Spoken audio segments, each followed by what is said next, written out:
Nous parlons de 3 catégories dans ce programme. Et là, nous commençons par la 3e catégorie. Présentons, chers amis, de l'ordre de solution, tous les couples chrétiens qui sont en difficulté en ce moment. Oui, ils menacent, de divorcer. Seigneur, interviens dans ces familles-là, interviens dans ces couples-là, au nom puissant de Jésus. Seigneur, tu es Dieu. Nous avons vu que tu es le prince de paix. La paix a foutu le camp, a disparu de ces familles chrétiennes. Ces époux chrétiens ne sont plus en paix. Seigneur, se lève l'ennemi. Nous intercédons pour ces couples chrétiens. Nous te demandons de descendre dans ces familles, dans ces couples chrétiens, Seigneur. Ô Dieu Tout-Puissant, pour que la paix soit restaurée. Mais nous comprenons aussi qu'il faut que l'humilité, s'installe. Parce que l'orgueil empêche la réconciliation. L'orgueil fait croire à l'un ou à l'autre que c'est lui qui a raison et qui ne doit pas faire le premier pas. Que c'est une faiblesse, n'est-ce pas, d'écouter l'autre. Non, l'orgueil n'est pas de Dieu. Dieu résiste aux orgueilleux, mais il fait grâce aux humbles. Prions pour l'humilité dans ces familles chrétiennes qui sont en difficulté en ce moment au nom de Jésus. Père, c'est notre prière. Oh Dieu, à cause de l'orgueil, ces familles, ces époux n'arrivent pas à se réconcilier. Nous prions afin que tu entres, Seigneur, dans ces familles. Oh mon Dieu, dans ces mariages. Seigneur, entre et que les époux aient la révélation de l'humilité. La force de l'humilité. Ce que l'humilité peut produire dans une relation, dans un mariage, dans une famille. Seigneur, nous prions pour cette révélation. Au nom puissant de Jésus-Christ. Seigneur, fais-le. Fais-le pour la gloire de ton Saint-Nom. Fais-le pour la gloire de ton Saint-Nom. Que les époux chrétiens en difficulté tournent le dos à l'orgueil. Abandonnent l'orgueil. Seigneur, oui, que la communication revienne.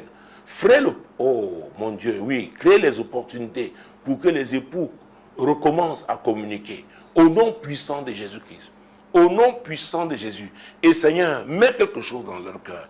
Seigneur, la soif de prier, la faim.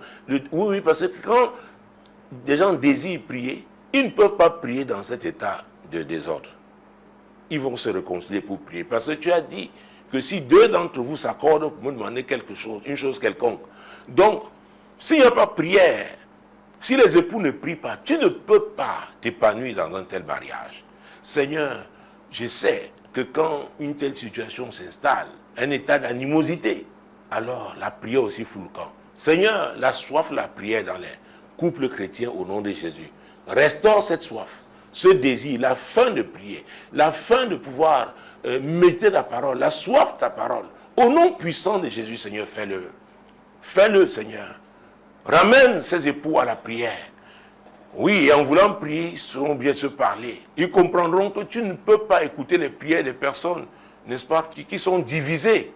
Ils vont vouloir se réconcilier. Seigneur, fais-le au nom puissant de Jésus-Christ. Prions pour l'esprit de pardon dans ces époux, ces mariages chrétiens. Que les époux se pardonnent, quel que soit ce qui s'est passé au nom puissant de Jésus.